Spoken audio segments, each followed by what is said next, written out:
Susanna, I want you to take what happened to you, and you were in a wheelchair for a year and figuring out what to do, and then move it into the realm of elders who might have lost a spouse, have downsized to a point that they're in a community where they don't know someone, and maybe they are now with a walker and isolating. How would mindfulness, or how would what you do, fit into someone's changing their brain structure and their outlook on life? Yeah, might even back it up, and what happens at 65 or 70 when suddenly your knees and your low back aren't doing what they used to do. Sure. I mean, aging is a big change process. Yeah. Again, I guess I would credit my work with integrative restoration in being able to feel some level of surrender and acceptance with those changes, and to know that the internal experience of joy is always there. Still there. Still there, always there. Deal with it. And to be able to have the capacity to touch back into that, no matter what else is going on, has been for me a lifesaver. So to be able to either take a deep breath, relax my face, relax my belly, and let go of resistance when, dang it, I want to hike to the rose garden and my body is saying I'm not going to do that today. Or if it's to be able to, in a time of chronic pain and isolation and depression, to recall the look on my daughter's face when she graduated from college. That's something that's always there.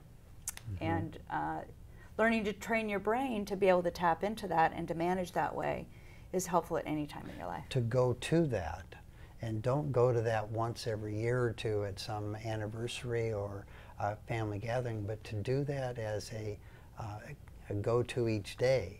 Now, you brought a photograph that I want to get to, and the photograph is one that you showed it to me, and I said, let me ask you about this.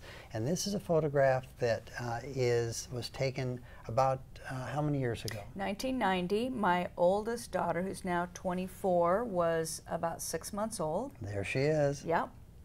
And thanks to my mother who orchestrated it, it's a 5-generation picture. And then that's your mother behind you.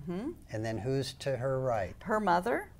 And what did you call her? Nana. Okay, and that was my only grandparent, was Nana. When you hear the word Nana, your brain will immediately think of your Nana. Yeah. So there's Nana, and then who's the lady in the front? The leading lady in the front is the leading lady. Okay. In the front is my great-grandmother Frida Schultz, who is looking very lovingly at my firstborn, which would be her first great-granddaughter. Wow. And what'd you call Frida Schultz? Grandma Schultz. She was my great-grandma was my grandma, okay, and my grandma was my Nana. Okay. If we had you in a scanner right now, each time that I said, and what did you call your grandmother? What did you call Grandma Schultz? Yeah. Your brain would have that electrical chemical response that is going to give that little joy. And when you don't think about them in a moment, it stays in your brain. Those chemicals, it's called a neurochemical cascade. Yeah. What you said earlier before I pulled the photo out was that if you can think of your daughter's graduation, and you teared up. I do that. But that's the type of thing that is the least expensive type of drug for your brain. It's actually, I think, a miracle grow for your brain. Well, and it's interesting, we were talking about compassion. Yes. Rick Hansen, who wrote the book The Buddha's Brain, does a great monthly e-news. Do you recommend The Buddha's Brain? I do. Okay, so do we. I recommend The Buddha's Brain. But he talks about just one thing and savoring just one thing.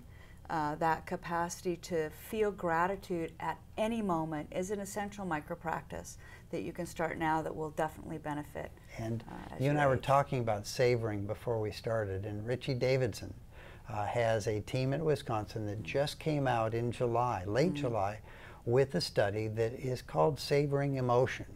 And the theory is pretty simple, that when you take that focus that you talked about and you really have paying attention to that moment that you just remembered, your daughter's graduation, when you can intentionally spend some time thinking about where was I, what else happened, where did we go afterwards, you stretch out the savoring of the emotion to a point where you have more chemicals in your brain that are all beneficial. And that's a new technique that we might end up seeing mature, and that is how to savor emotion by paying attention to the good things that happened in your life. And I can't remember really if it was Rick Hansen or Richie Davidson, because they're swimming in the same pond, but it takes 3 seconds for a positive compliment to actually land in your brain and to be put in a place where you can remember it. So that savoring helps with that, and it's helping to build new neural pathways so that those memories are more accessible. In the integrative restoration practice that I practice myself and lead, we think of that positive moment and then think about the temperature of the air. Was there a smell? Was there a taste in your mouth?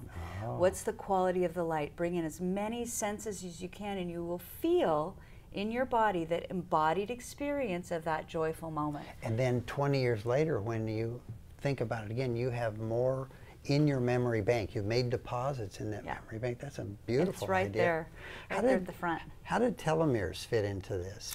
That's another thing that we didn't know about until fairly recently. And those are the end caps that are on your chromosomes that start fraying and coming apart. Well, and this is some of that leading edge research around mindfulness. So mindfulness practice supposedly changes the telomere structure and lengthens it, which is a good thing, evidently.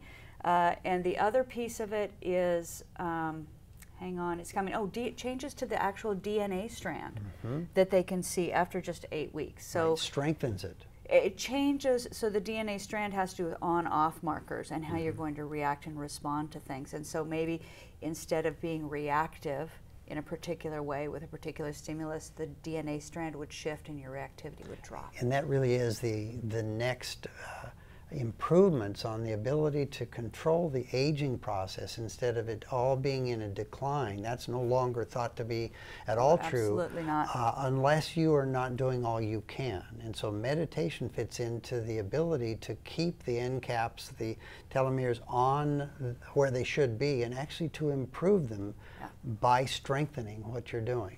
Well, and as somebody that's got family history with Alzheimer's, it only makes sense to me that using my brain intentionally to cultivate positive emotion and to maintain focus makes sense. It makes sense. I mean, why would you not? Your brain is a use it or lose it piece of equipment that's continually evolving. But now it's use it and improve it. Exactly. Okay. Change it. That's exactly right. Thank you very much for being here. You have set the stage for us to look to the next few breakthroughs. So what do you think the next breakthrough will be, or a couple of them that you will see? I think that we will have a greater understanding of that mind-body connection. Okay. You know, you can feel an emotion, you can think about a happy memory and then feel that emotion in your body, and that's changing the mind-body connection. I think that you're going to see lots of different flavors of mindfulness training. Jon Kabat-Zinn's work with the clinical population was wonderful, but now you're seeing cognitive-based mindfulness therapy and different modalities coming out of the therapeutic world, as well as application in the workplace with things like the Potential Project and Search Inside Yourself and so on. And more interest in yoga. I mean, for as much as I go, yoga, for years and years and years, there does seem to be some real acknowledgement in the fact that it's a helpful practice. Well, especially when it has to do with balance and with confidence that you can control something, which is just simply slow movement. And the body-mind connection is one that we're feeling is going to really flourish in the near future because of the importance of movement. Movement itself seems to be tied to the symptoms of Alzheimer's manifesting themselves. And those that move and can control a movement, whether it's quilting or whether it's Tai Chi, having something with gentle movement seems to make a huge difference. Interesting. I got sidetracked on where my brain went there because I thought of 101 other things that we didn't have a chance to talk about yet. But the bidirectional mind-body, I guess I just wanted to say that my internist has said, statistically based on my physicality, if it weren't for the practices of yoga and mindfulness that I've cultivated over the last 20 years, statistics would have me in a wheelchair, weighing about 300 pounds and addicted to opiates. So I feel like I'm, you know, statistically winning, and I think that we're just going to see that those practices that have have 25,000 years worth of history, really are scientifically founded and applicable beyond the yoga studio and the meditation halls. Wow. Sounds like your chosen field has prevented us from having a before picture, so we don't have that image. But having that knowledge that this is what would have been your destiny is really motivating.